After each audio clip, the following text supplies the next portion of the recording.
රක්ෂිත බන්ධනාගාරයේ සිට සනත් නිශාන්ත හා මිලන් ජයතිලක යන පාර්ලිමේන්තු මන්ත්‍රීවරු ඇතුළු බන්ධනාගාරයේ සිට සනත් නිශාන්ත හා මිලන් ජයතිලක යන පාර්ලිමේන්තු මන්ත්‍රීවරු ඇතුළු සැකකරුවන් කොටුව මහේස්ත්‍රාත් අධිකරණයට අද පෙරවරුවේ ඉදිරිපත් කළේ විශේෂ ආරක්ෂාවක් යටතේ.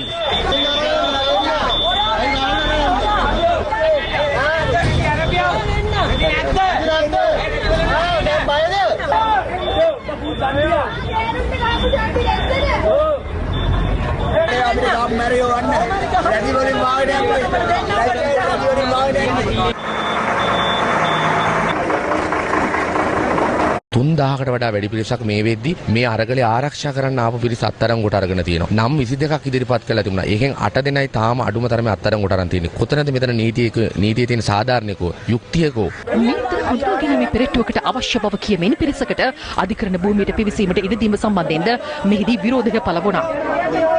පෙරට්ටුවට මිනිස්සු අවශ්‍යතාවයක් තියෙනවා. දැන් තියෙන ප්‍රශ්නයක නෙවෙයි. දැන් මෙතන ඉන්නගේ චෝදනාවක් තියෙනවා. සරත් විශාන්තරිකාගේ හරි සෙට් එකක් බෑන් දෙක ඇවිල්ලා බැස්සක්. මේකල පොලිසියට ආයුධයක් නැහැ.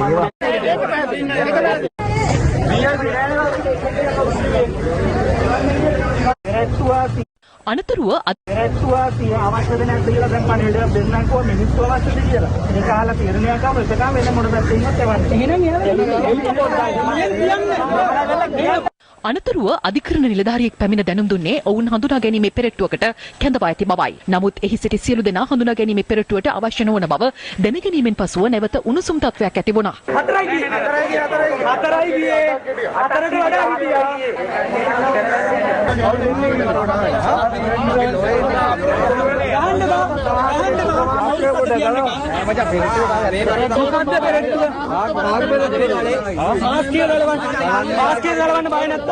කරුණාකරලා කවුරුද කන්ඩි වෙනින් පොලිස් දෙන්න එපා.